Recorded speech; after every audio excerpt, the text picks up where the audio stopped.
Blog Talk Radio. Once in a lifetime does a great author set the stage for a wonderful trip into the minds and lives of their characters. Yvonne Mason doesn't just write books, she crafts memorable experiences. Best-selling true crime fiction author Yvonne Mason will leave you on the edge of your seat and checking behind every corner for the weirdos that only real life can breed.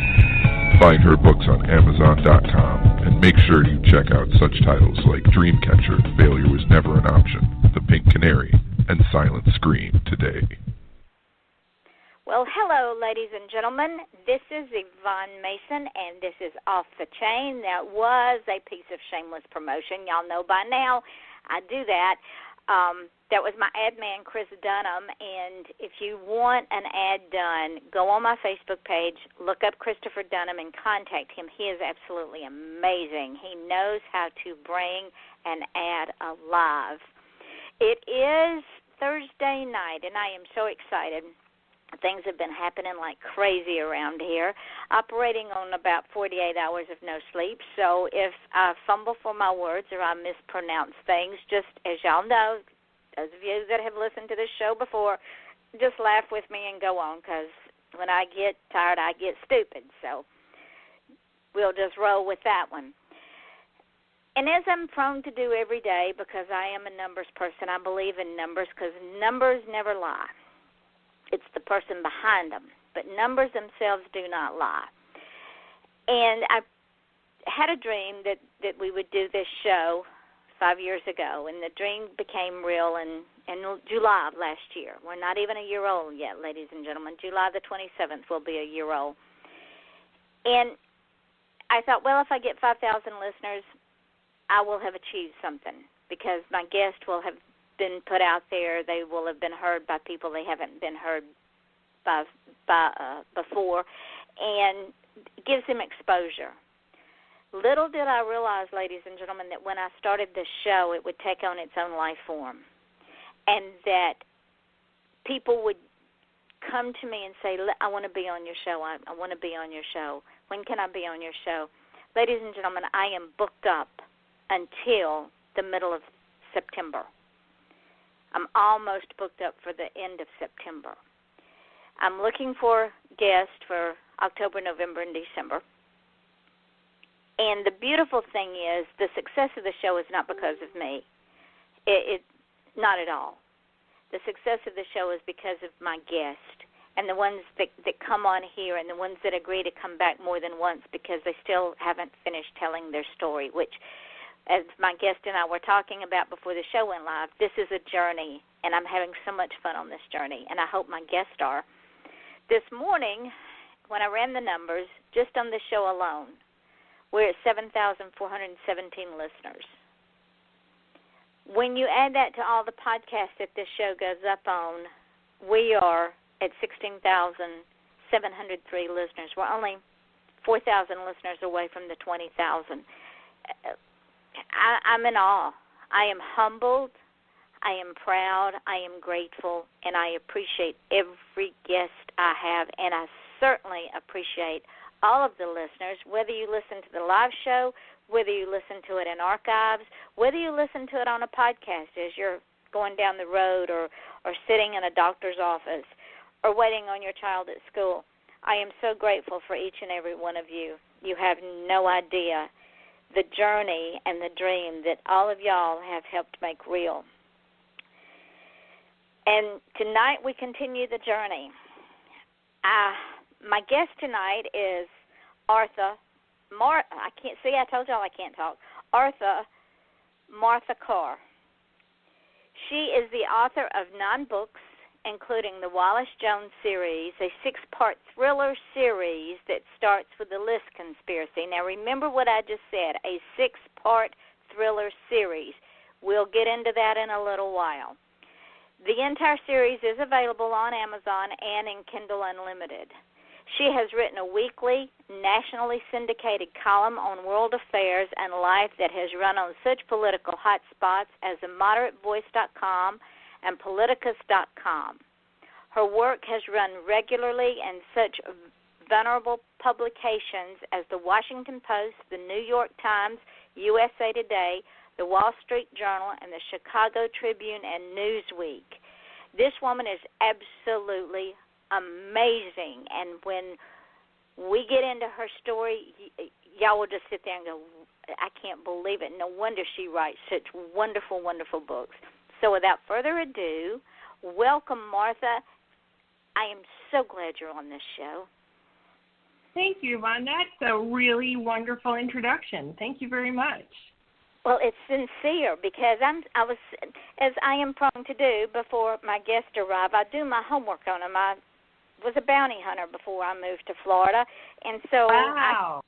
Of course, at 411, people go, "You were what?" But yeah, and so I go and find people, and I find the things that most people wouldn't find out because they wouldn't take the time to do their homework, and I find these little nuggets of gold that I want to bring out to the listening audience because, like you and I were talking about before the show, you're the brand, not your book. So when they get to know Martha, they're going to run out and buy that book, the whole series at one whack. I guarantee it.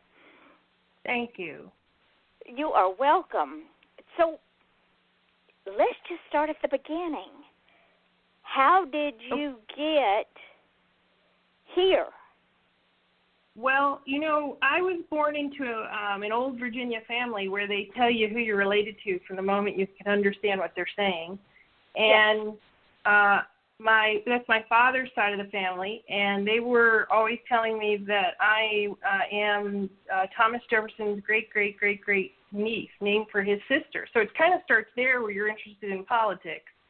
And I grew up outside of Washington, D.C., so that's the company business. And I always liked watching. It's like watching a game where you don't know all of the backstory, but you can guess it if you watch the different pieces. And I found that to be fun. When you were young and in school, were you active in school politics or active in local politics or read a lot of the politics? I was actually active. I was actually active in politics, and I learned how to have a voice that way. So it really for me was I learned two things: how to have a voice and how to compromise. And that the other side probably had something to add that would make my position even stronger. And that's a very valuable thing to learn, to listen as if your mind can be changed. And I was very fortunate. I grew up in an era where there was far less bipartisanship. And you got to watch people do what was right and based on what was right, instead of standing hard on the line just to stand there. And then as a teenager, I was very fortunate. My older sister knew Susan Ford and got a job at the White House selling tourist books as a teenager. And then when she graduated from high school, my mother made her pass the job to me. So my very first job in the world was standing in the North Portico of the White House selling tourist books. And I'm sure that you got to see things that most of us, and see things and people that most of us see from afar. You got to see it up close and personal. Yes, and you're right. That was extremely informative because what I really got to see was that everybody is just an ordinary human being once you get to know them. And some people have just decided to devote their life to service. And when politics is done right, that's what it is. And so I got to understand that to be successful in politics, you have to look at the bigger picture and then understand the machinations behind it in order to accomplish your goal. And that you aren't going to do it alone, you're going to do it in community. No successful politician can do things alone. Yeah. That is true because, and sadly, what some of them have forgotten is it's not about them, it's about the community. Exactly. You know, when I was growing up, Tip O'Neill was the Speaker of the House for years and years, and he, clearly the the majority would change from Republican to Democrat, and yet they would keep him as the Speaker of the House because they recognized that he was very good at it. And so it wasn't about beating any particular drum. And you may not agree completely with the guy across the aisle, but you knew occasionally you were going to have to walk over and say hello. So there were friendships. I also, by the way, saw that too. There's in the Wallace Jones series, I even used the Navy dining room that's in the White House because that's, as kids, we got to go in there. Well, I was a teenager. We were the two kids of the White House. I got to go in there and get ice cream sometimes, and I would see Bob Dole having breakfast. There was mingling across party lines. They'd be sitting together. They weren't enemies. They would talk to each other. And I'm sure that they privately semi-agreed on more things than they disagreed on. That's probably and they true. were Right. And they were probably more willing to, as you say, compromise in order to get what was best for the country as opposed to what was best for their own little corner of the world.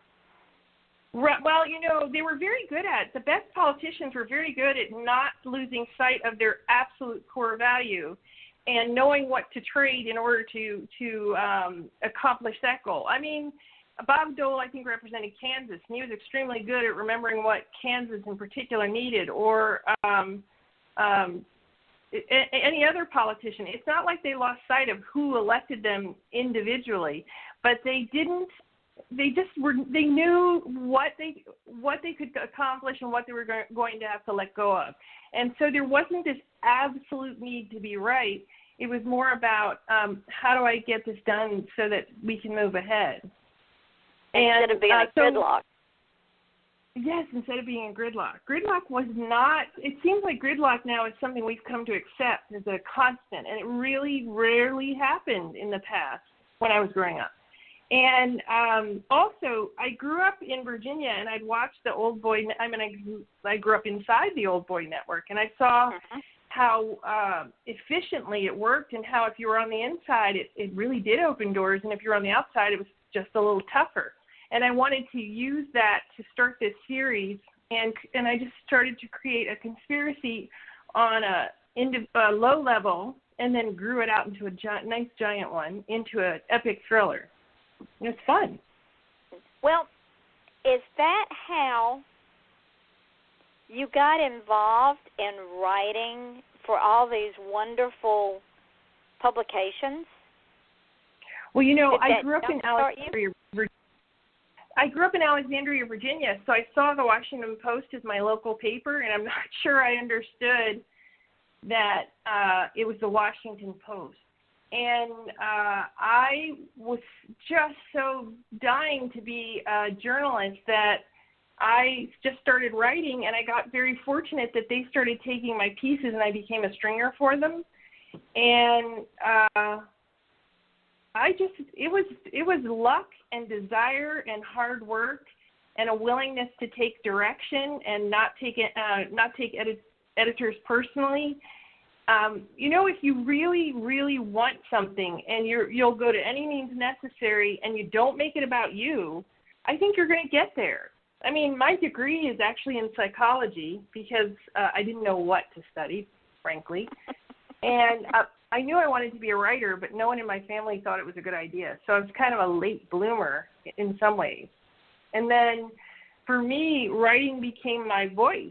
And I tend to be somewhat shy, and people who are listening to this who know me are now choking on their coffee. But I learned, I really started to learn to have a voice by writing. And then when I saw that things didn't fall apart just because I had a voice, I learned how, it's kind of like speaking came second and writing was first. And then I realized, you write a book and the public tells you what it was really about. And when you hear it, you think, oh, my God, that was what I was writing about.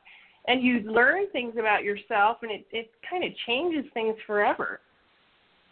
Well, let me ask you this. With your degree in psychology, did that help you have and the terminology I'm fixing to use is not really the right terminology, but it's the best I can come up with at this point in time. Did it help you have a better understanding of the environment that you were writing about? Absolutely.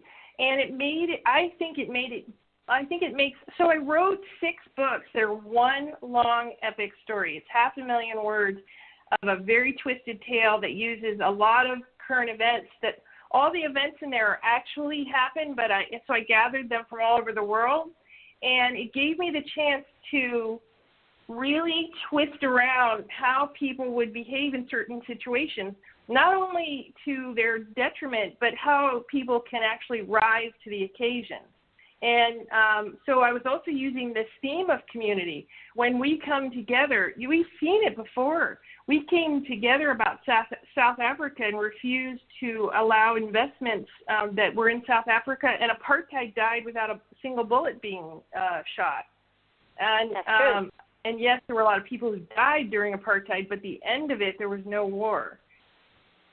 And so we have that capability. It's amazing. And we also have the ability to turn on each other. So the main character is a woman. She's a very strong woman who thinks that she knows how to get things done. And then she finds herself in the middle of a large conspiracy, and she's not going to be able to fix this instantly, at least. And she can't even grasp what's going on. And that can be a hard place to be if you've always felt like you know your life was going okay and you knew what you were doing. When you suddenly find that's not going to be the case anymore, it takes a certain amount of inner faith or courage and vulnerability to reach out to others and say, I'm not sure how this is going to turn out, but I'm going to need you. And you also have to learn who to trust and who not to trust. You also have to learn to go ahead and trust sometimes when you're not sure you should, because you don't have any other choice. That is it's very tricky. true. And it's a fine line. It's like walking on a tightrope, and that's true even in life. What is the old adage?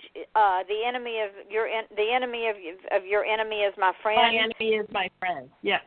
And also sometimes those people who love you do things that are really wounding, and you have to be able to say, you know, I'm going to let this go. I'm not going to turn this into a thing. We're going to keep working together, and that's great.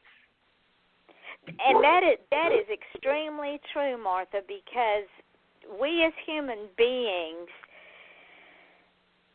have a tendency to hold grudges and not forgive and move on, forgetting the fact that we are flawed as well. And when we hold that grudge and don't forgive, we're only hurting ourselves. We're missing out on so much. Right. I always say it's like setting yourself on fire and hoping the smoke bothers the other guy. and they've already come down the street somewhere. They could care less. Yeah, they could care less, right? And also, I remind myself all the time that when I hold a grudge, I am looking toward the past, because you can't hold a grudge unless you're staring at the past. And I'm forgetting to look toward the future and imagine what could be in the place of that grudge that could grow my own life more if I can let go. That is very, very wise words and so true. And when you bring the past into your present, you stand still because you can't go anywhere else, because it's like a ball and chain wrapped around your leg. Right. You're going to make decisions based on this hurt you think you have, and it's going to affect what you're willing to do. I'm collaborating on a new series right now with another author, and in order to do that, I have to be willing to compromise on a daily basis and know that that's actually a good idea. And it's a lot of fun. It's a new muscle. Oh, yeah, because they have ideas. It's not maybe what I thought of first. And instead of letting that voice go, wait a minute, instead I say, okay, let's try it, because why not? You're only growing your intellect. You're only growing your brand, your vision. You're stepping out of your comfort zone. It doesn't get any better than that. Absolutely. And also I'm finding out that I don't have to do everything, that I don't have to know everything, and that I can contribute my part and mix it with someone else's, and we'll come up with something entirely different. My ego's not wrapped up in it. And so I no longer have anything left to prove. So this can just be, a journey where let's just try it. And writing an epic thriller of 500,000 words is really like, what was I thinking? And it was fun. So I'm thrilled I did. Yeah. I'm thrilled I did it. It was a ton of research. I have an old friend who used to be with the NSA, and he was very kind to answer endless questions. And I did a lot of research as well. So I don't know that I'll ever do another series like the Wallace Jones series because it was so intense. But I'm awfully glad I did it.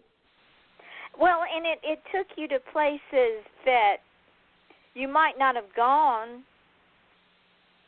And it right. also, it taught you, I know when I research books for my historical fictions or my true crimes, I learned so much more than I thought that I ever could, because one thing leads to another, and then you pull a little bit from here and a little bit from there. And when I was in school, I could have cared less about the Civil War because it was dry when they taught it. Well, when I started researching it for a book, I couldn't get enough of it. Right, yeah, family against family. I mean, the Civil War was like nothing else. It's still the war that killed more people, I think, than more Americans than World War II, World War I, and Vietnam combined, I think is what they always say. Or all the wars we've been in combined. It wasn't just the war itself, it was all of the little tentacles that were repercussions of the war. And I'm thinking, why didn't I study this in school? Why didn't they teach me all of this in school? And I'm sure when you were doing your series, you're saying the same thing. Wow. Oh, yeah. And also because I base it on current events, some of which I can't say right now because it'll give away too much in the book, but when I was researching it, I was thinking, wow, because you can't believe this is going on right under your nose, and we're not paying attention to it, and what will it mean later that we didn't pay attention? But I also learned, I talk a lot now about community and how important it is to really work on having your own local community. But, frankly, I really came to understand that from doing this series. It's funny how writing a thriller series got me to really appreciate the people around me that I see as family, who are friends. And then now we come back to the thing you and I talked about before the show, about how much power there is in books. Oh, right. Yes. Love this topic. I was 5 years old, and we were really kind of poor when I was a kid. And by kind of, I mean we're poor. And I remember the first time we went to a library, it was in Philadelphia, Pennsylvania. And, they said, my dad said we could take as many books as we could carry. And I really needed confirmation more than once that as many books as we could carry. And then once you read them, we could come back and get more. And I had never been to something like that. I mean, we couldn't buy anything casually, ever. So to be told you could get these wonderful things with these pictures, and I was an early reader, and so that's where the love affair started. And then when I was 9, my father used to drop the 3 youngest of us off at the movies, and he dropped us off when I was in 4th grade by accident at a Vincent Price triple feature horror. Remember Vincent Price? Ooh, yes, I love Vincent Price. I did too, but I was only 9. And in those days, his horror pictures were considered they'd probably be kind of cheesy now, but they were seriously horror then. And my sister and brother waited in the lobby. They refused to leave, but I knew that we wouldn't get to go to another movie, so I sat through all 3.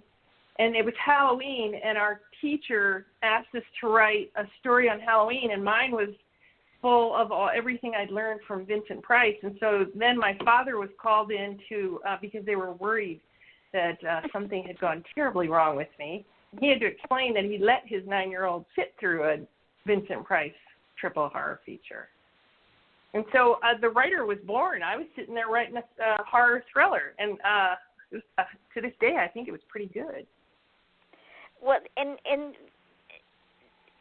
the love of being able. Now, ladies and gentlemen, I understand where Martha's coming from, because like her, I learned to read real early. 5 years old before I started to school. So by the time I got in school, we were reading C, Dick, and Jane, and I was bored with it because I was already at the end of the book by the time the rest of the class got to the third page. And like you, to be able to go to the library and check out books, and not primary books, but books that had anything you wanted. Yeah. The one librarian told me that I couldn't check out books in the big kids section because I was only a little kid. I had to go back to the little kids section. I said, I don't think so. And you know, if you're a poor kid and you haven't seen a whole lot, books tell you about a world that you haven't known before that maybe you can become a part of, and suddenly the world seems like a very rich, wonderful place. And you read about other poor kids who suddenly became something. It just changes your entire life. That's true. It does. And it gives a feeling of power in the fact that you're learning new words, you're learning about new places, you're learning about new cultures, even in fiction. You're learning about new languages, you're learning about history. And all of a sudden you have all this knowledge that you can carry on a conversation with someone and know what you're talking about. Right, and it starts a love of learning. It really does start a love of learning and a curiosity about facts and how things work. And I was a little, nerd girl from day one. My oldest sister was really into Star Trek and DC Comics, and I followed right behind her. And I loved creating complex board games and treasure hunts for my little brother.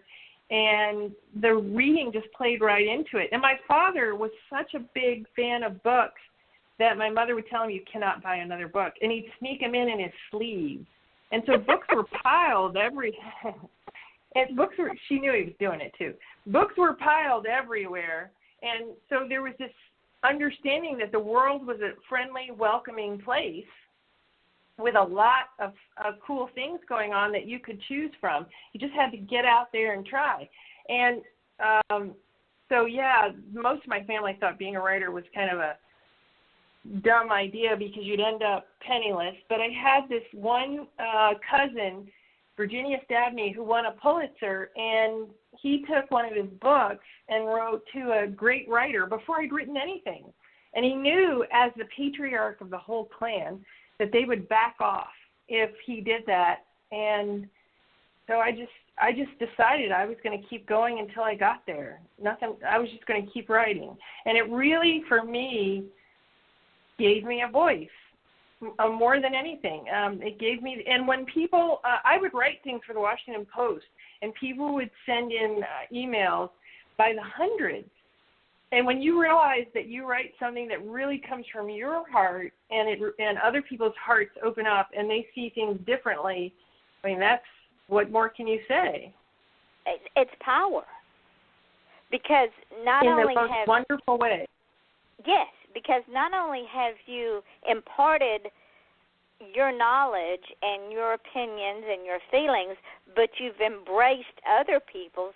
So it was a win-win. You learned, they learned. You had a discourse and a communication, and like you said, you listened, hoping they could persuade you. But most times than not, it only reiterated your stand. Well, I do try to listen as if my mind can be changed, and what I find often is that where I am can be enhanced, and I don't have the need to be right, so I am willing to listen, and sometimes I find out there's more to the story, and that only makes it more interesting. And frankly, that's Wallace Jones is a woman, is the main character, and she finds out that trying to be right is just not worth it. You push people away. And so sometimes these ideas that we have that we think, this has gotten me this far, you just need to always be able to listen to somebody. And that takes vulnerability and trust and faith. And sometimes in the darkest times, you really don't have that. And yet you got to dig down deep enough and just do it anyway. And we were talking before the show about what is more important, to be right or to be happy? Right. And can you be happy in the midst of conflict? Tell the audience about the story you told me about your father and the prayer and the Common Prayer book, because in the book of Common Prayer. Yes. Yes. So my late father was an Episcopal minister, and he is one of his most prized possessions was a book of Common Prayer owned by a Civil War soldier, a young man, and the young man had written all over the book, and he dated prayers and circled them in written notes. And my father knew what battle he had died in, and it was a battle where the young man had to have known that death was imminent. They lost in an overwhelming numbers, so he had to know what was coming. And he had written a date and a note next to a particular prayer. So my father, it was one of my favorite things that he would talk about, because what he would talk about was in the last moments of this young man's life, he reached for hope. Not that he might live, because it was clear, and it was clear from the note he wrote that he knew he wasn't going to live. He had hope for what was to come. So even in the moment where, death was not going to come in an easy way either, and yet he still was looking to hope, and that there was something better to come.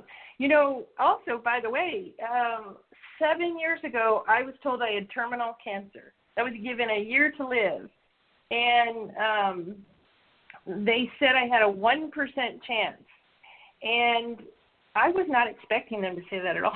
And my son, who was 21 at the time, was sitting next to me, and I could barely listen. And when we walked out of there, my son took one look at me and said, "You weren't listening. They said there was hope." And I immediately calmed down, because I thought, man, if you heard hope in that. And so I just decided that I was going to be okay with whatever happens, and we're not going to turn this into some kind of sad sack. And through who knows why I survived, they actually studied me at Northwestern, because they couldn't figure out at the time why I suddenly went into remission and stayed there. And my son now refers to me as a 1%er, which I hope comes true someday. But because, he's referring to the wealthiest among us are called 1%ers. Well, you are wealthy. You are the wealthiest among us. I am. Think about it. You're absolutely right. You're absolutely right. And what it taught me, though, was just do your thing, be happy with it, I chose to be happy this entire time. And I was. I look back on that time frame and I marvel that it doesn't seem like this long, tragic thing that happened, and instead it just seems like this kind of cool journey, because strangers showed up at my door with casseroles, and people helped me do the laundry, and I was surrounded by community. It seems like there's a thing going on here where I'm just learning that it's not about what you own, and it's not about the awards you get. It's really about how you've shown up for the people around you. That's the whole ball game. And what we think is important in the big picture, it really is. And I had this conversation with a friend of mine the other day. What we put value on is not really that valuable in the big picture. And I was serious when I said you are among the 1%ers. You are the wealthiest person in the room, because you have something that those that have immense wealth don't. You had hope. You can't buy I not only that. had hope, I had a very wise person say to me that I needed to get rid of hope because that was a hole where belief needed to be, and that I needed to stop saying I hope and switch over to I believe. And I totally get it, because you can feel it when you say it, the difference between I hope this happens and I believe this will happen. So you stand in belief. But the hope comes first. The hope comes first. That's right. And you start from where you are. You're absolutely right. You start from where you are. And these days, I swim out to where I know I can't do it alone. And so I purposely take on things that I know I want to do, but I know it's going to be a ride. And I do it because that's going to create vulnerability for me, and it's going to make me stretch.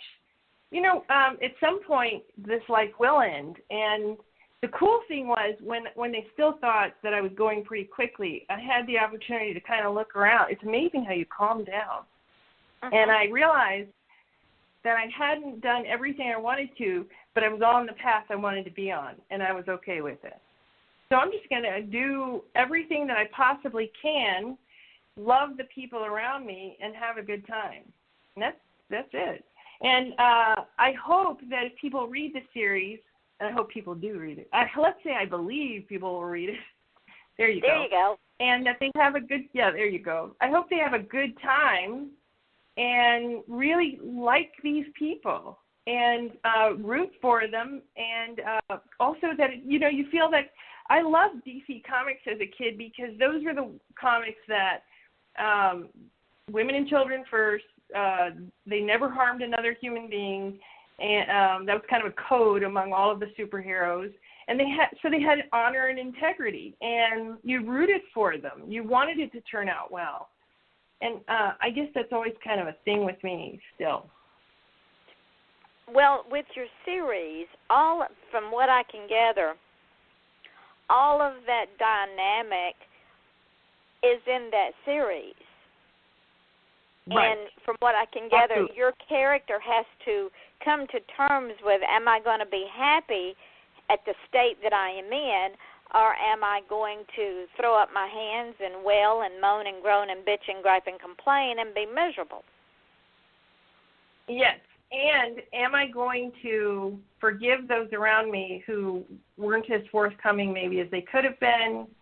And am I going to believe so much in everyone around me that we can actually change something?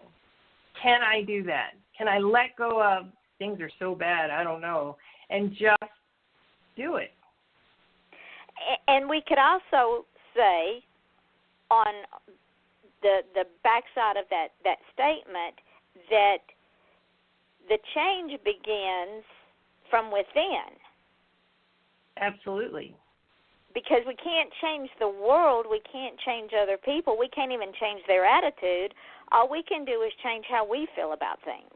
Yeah, and I've actually watched, when I've come to peace with something and I'm not trying to change your mind and you're okay as you are, others around start to change, because you create a safe environment for them to see that you're not out to beat them over the head with your opinion.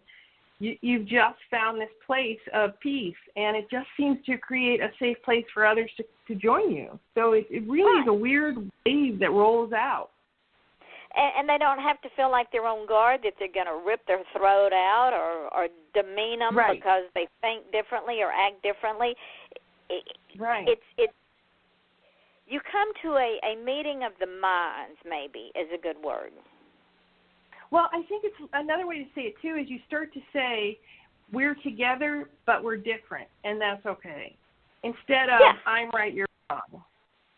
And it's, can you think of how boring our society would be if we all thought, felt, looked, and acted the same?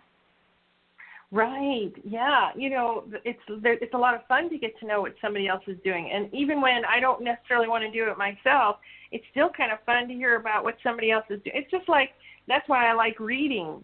I read a lot of fun books I don't necessarily want to do, but I had an awfully good time reading them. And you live vicariously through the books. And you live vicariously through the books. That's right.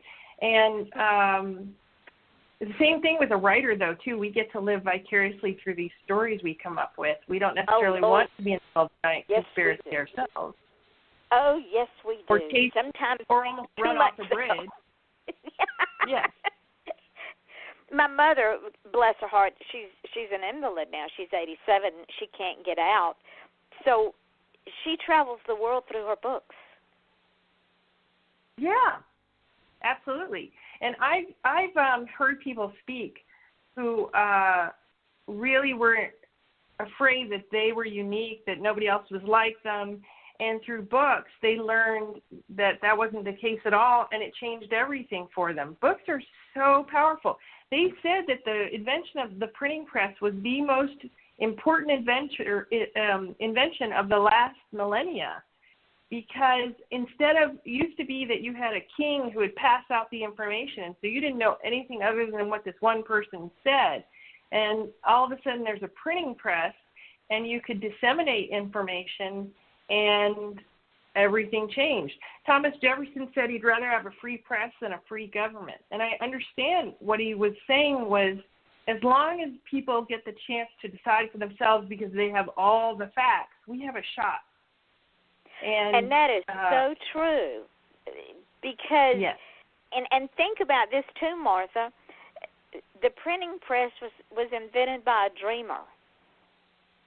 Oh, yeah. Yep. And democracy was invented by dreamers as well. There's a theme of what is democracy worth throughout the series as well, because it always fascinated me. I don't know that anybody really thinks about it, but when these people got together and said, we're going to give one vote, one man, and we're going to not have a king and not have an emperor, nobody had ever tried this before. And you didn't even have to be a landowner in order to vote. And the rest of the world thought they were nuts. And so they were actually, and this is before there was a phone, before there was an automobile. So they're having to spread this idea across a large territory by horse. And they're going to battle the biggest government that existed in order to do it. And they're not doing it for themselves. They're going to actually do this so that others can benefit. And Benjamin Franklin's the one who started libraries, so he's going to make sure that the information is disseminated. That's a giant dream. That's an amazing dream. And go ahead. Well, I was just going to caveat that with, not only was it a dream, but they were visionaries because they saw it. Absolutely. Not for just themselves, but for the future generations. Right. And so to risk literally their lives, their fortunes, because if you didn't have money in those days, it was going to be a very miserable life. They still had debtor's prison. So if you're willing to risk everything in order to help the guy next to them have the opportunity as well for something that's never been tried before, that is the most amazing kind of visionary and dreaming. And the printing press kind of started it, and democracy to me is like the inevitable outcome. And, you know, democracy, we fight a lot amongst each other, and we argue, and we demand to be right, and then somehow we reset ourselves and get up and try again. And we have roads that work. We have sewer systems that work. We have water that you can drink. And not every country can say that. It's amazing what we've done. And we can be heard without fear of reprisal because of the dreamers before us that said, yes, every man's voice can be heard. It is his inalienable right to be heard. Yes, and we can congregate. A lot of countries, the way they keep people from taking down the head tyrant is because they don't allow them to congregate. We can come together in groups and have opinions that nobody else agrees with, and so be it. And it makes for a lively time sometimes, but that's democracy. And, so the democracy and community and learning to work with others in a large conspiracy is what I was playing with, and it all starts with these people in a family, and this woman at the center of it. And she has this loving husband, who, and they're both lawyers, and then it grows outward from there. I think you've hit on something, my friend. I think so, too. I know I'm the author of it. It's like bragging about your own children. But I still say, yeah, I think I have as well. And it's one long, epic story. Because what you've done is you've brought together a common, and I don't mean that in a bad way, but an everyday person, and put them in this setting that is almost an impossible setting to overcome. And you have the twist and the turns that goes with all the conspiracy theories, and you put her on this journey. She has to do several things. Like you say, she has to learn to trust those that she might not need to or want to trust. She has to let go of grudges in order to move forward, and she has to know whether or not she is going to find her own happiness within, regardless of what's going on around her, so she can continue to move forward. And while somebody's shooting at her, so there's that, too. So that makes it fun. Oh, just a minor detail. I like the way you threw that in. So, ladies and gentlemen, I'm telling you, I'm going to get this series because she's sucked me in from hello almost. No, y'all can't go now. You got to wait till the show's over because you're going to miss something if you do. It's 6 books, right? It's 6 books, that's right. And you read them in order because it's going to be a story that unfolds, and you're not going to see it coming. A lot of people have already read it, so I know that's true. And not only that, ladies and gentlemen, but if you've ever read R.R. Martin's book, his Game of Thrones books, his books don't end, and neither does Martha's, because one story leads to another story, leads to another story. So you have to read them in order, and you can't stop reading them once you start reading them, because if you do, then you won't know what happens next, and that's the way it's supposed to be. Right. Now, and you don't know what's coming. And you don't know what's coming, which is even more traumatic. You'll be up all night reading, so just be prepared. Don't start it on the night you have to go to work the next day, unless you like to stay up all night. You also wrote The Bower Christmas. Right. And yes, and there'll actually be another short story that goes. So The Bower Christmas is a short story about a favorite couple from the Wallace Jones series. I can't say anything about it, but if you've read any of the Wallace Jones books, you'll know why it's bittersweet that you get an extra short story about that couple. And then I have another short story I'm about to put out that is an early origin story for some of the older characters in the Wallace Jones series, how it all started for them. What about Trader's Revenge? The Trader's Revenge is book 2. So it's the List Conspiracy, then the Trader's Revenge, then the Keeper Returns, then the Circle Rises, then the Watchers Revolt, and then the Butterfly Effect. So there you go, ladies. That's that's all 6 of them. That's the thriller series. Now, and there's one short story. If you read at least 3 or 4 of the books, then go back and read The Bower's Christmas, just because it's bittersweet and it'll pull at your heartstrings a little. There you go. Let me ask you this. I'm not going to say anything else. When is your next book coming out?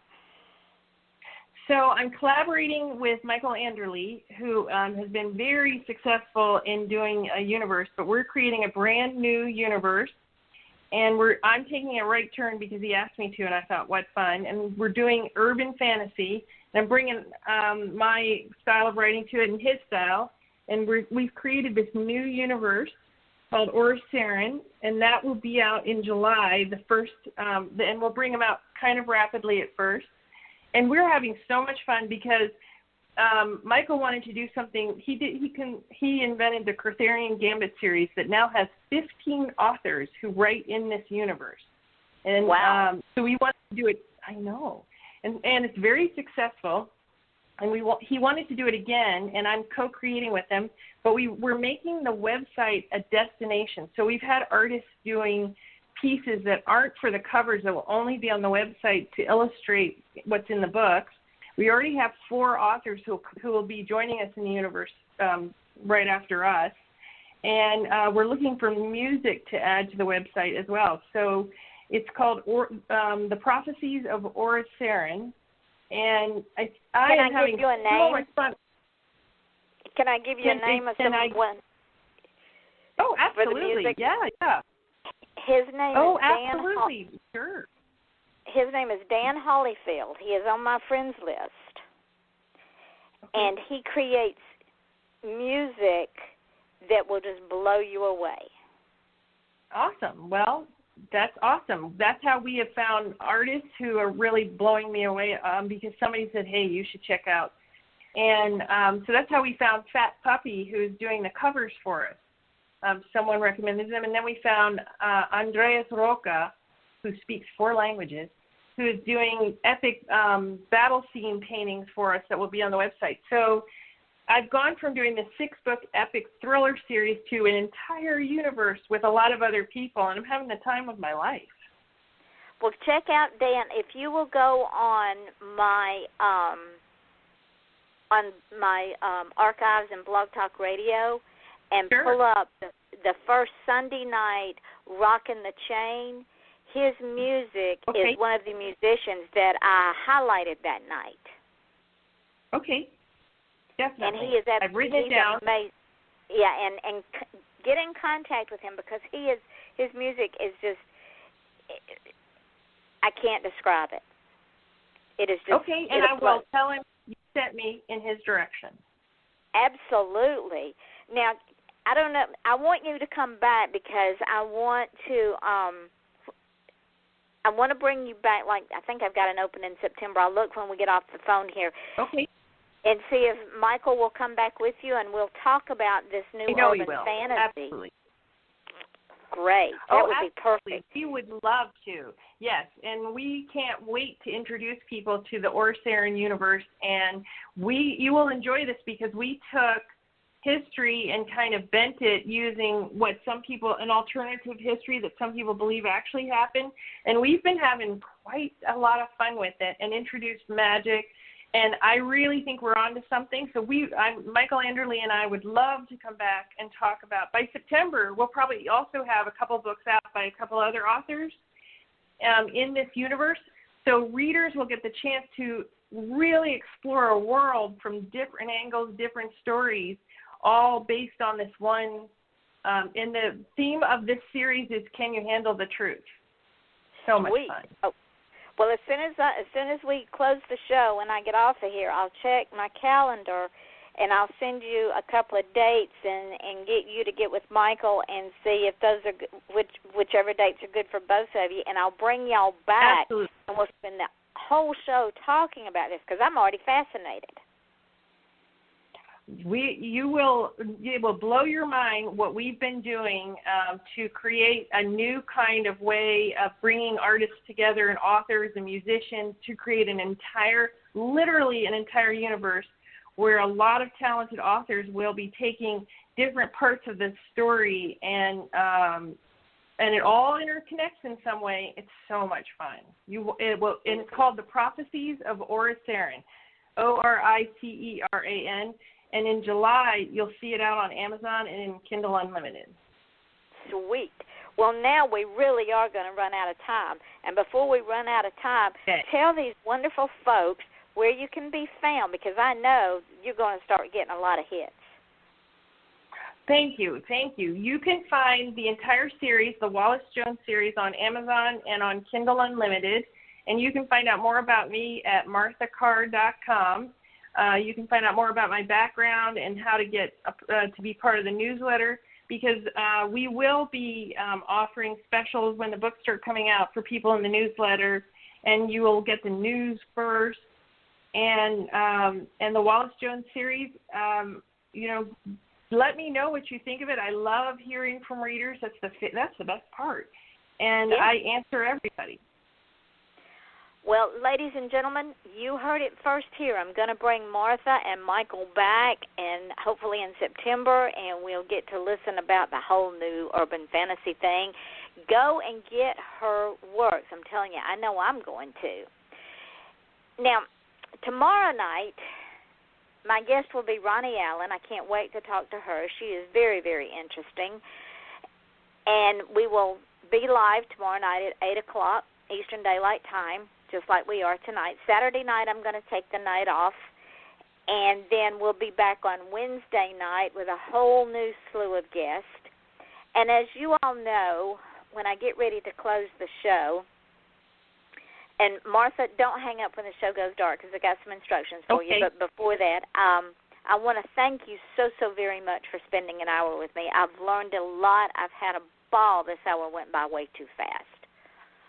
It did. It really did. It's been a lot of fun, and this was great. I love chatting with you.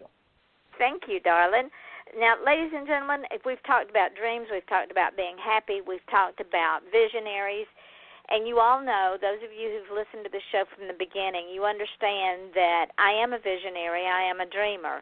I believe in making dreams happen. I believe in helping other people make their dreams happen, because without dreams, we would still be living in caves and dragging women by their hair.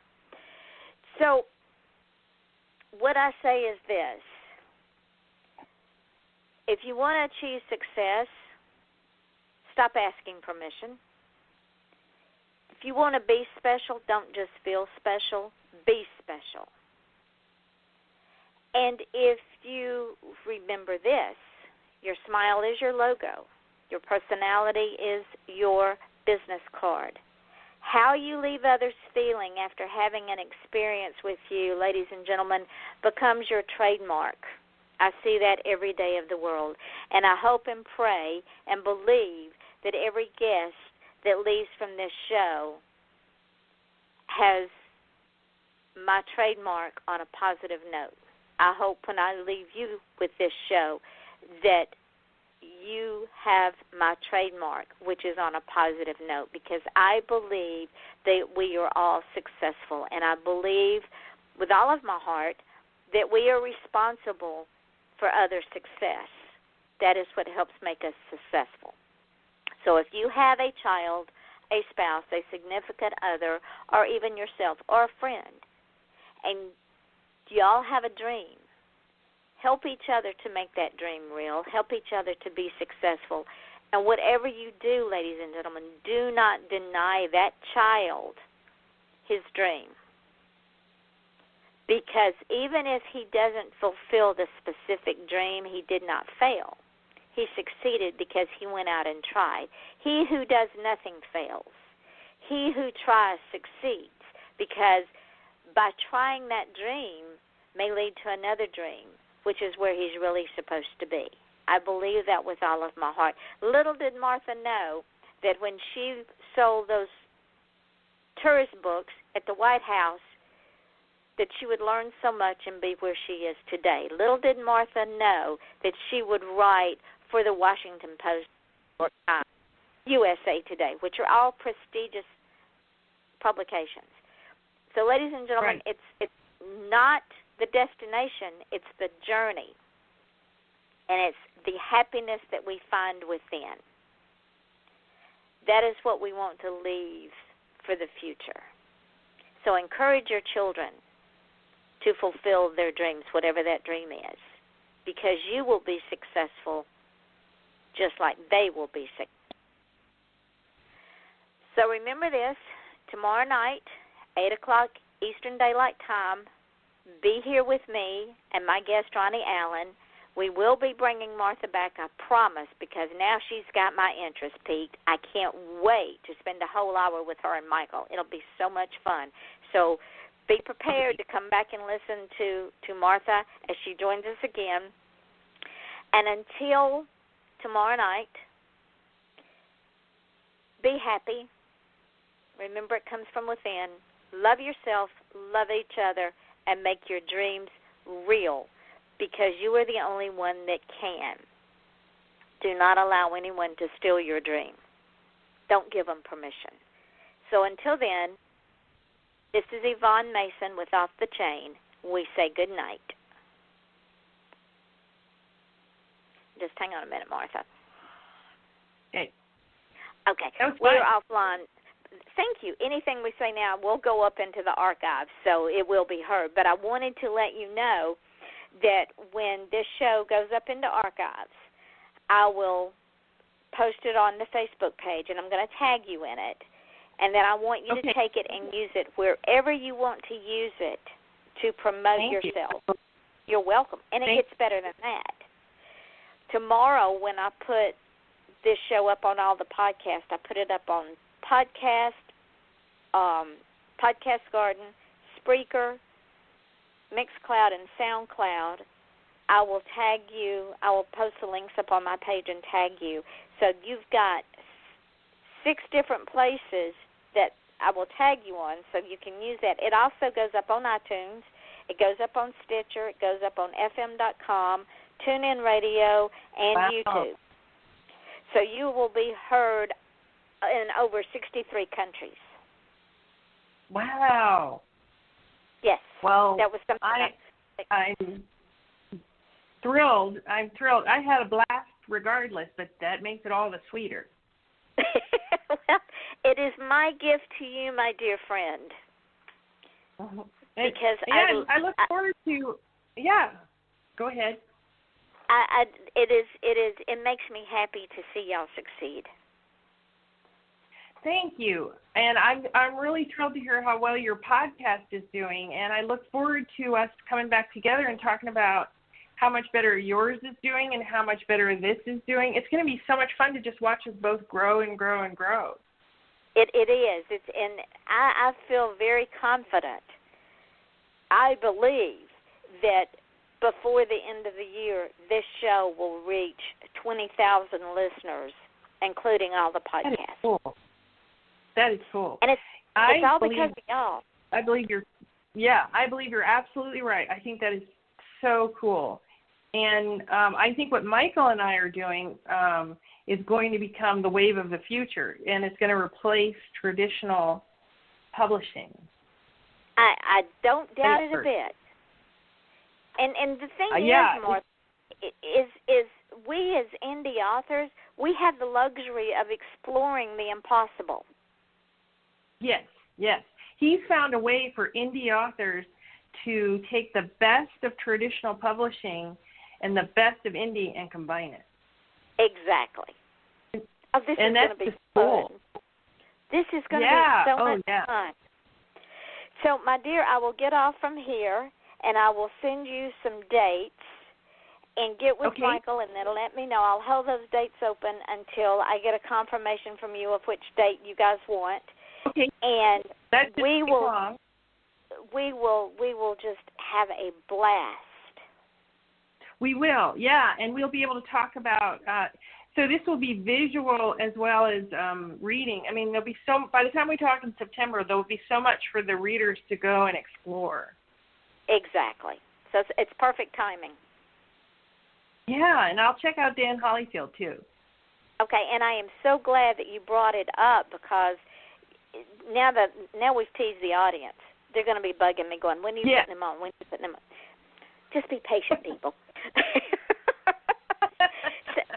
So again, thank you, my dear, for spending time with me. You are an amazing, amazing person. Thank you. Right back at you. It was really a joy. It was really a lot of fun, and it absolutely flew by. So I'm looking forward to us all, getting together again. And I know when it's you, Michael, and me, it's going to fly by even faster. Yeah, I'll have to bring you back, and this is what I do. I like bringing my guests back because they offer more and more every time they come back. And Johnny Carson taught me that many, many years ago. He would bring his guests back, and the audience and the TV audience would know when that guest were coming, and they would stay up late to see what that guest was bringing back to the table. So, he taught me a lot. Yeah, and you do the same thing he does. The people he brought back, you felt like they were his friends, and it was fun to. It was like you were in on something, and that's what it felt like here too. Yeah. Yes. like, okay, I'm gonna sit on the edge of my seat because I know she's got something to say, but she's not saying it. When is she gonna say it? And I do that purposely because it makes the audience pay attention because they're afraid they're gonna miss something, and it keeps them engaged in the show. Right, and they're going to love this new series, and it means that with all the authors who will be joining us, you get involved with the series, and you're going to be able to read, forever. But it's not one author kind of trying to get something out there. You're going to get a taste. It's slightly different. Oh, it's going to just be so much fun. Oh, I can't wait. Okay, we're going to leave it with there, and people can just salivate from now until September. That's right. All right, my darling. Thank you so much. All right. I Thank you very much. You're welcome, honey. I'll be talking to you as well. Thank you. All right, honey. Bye-bye. Bye-bye.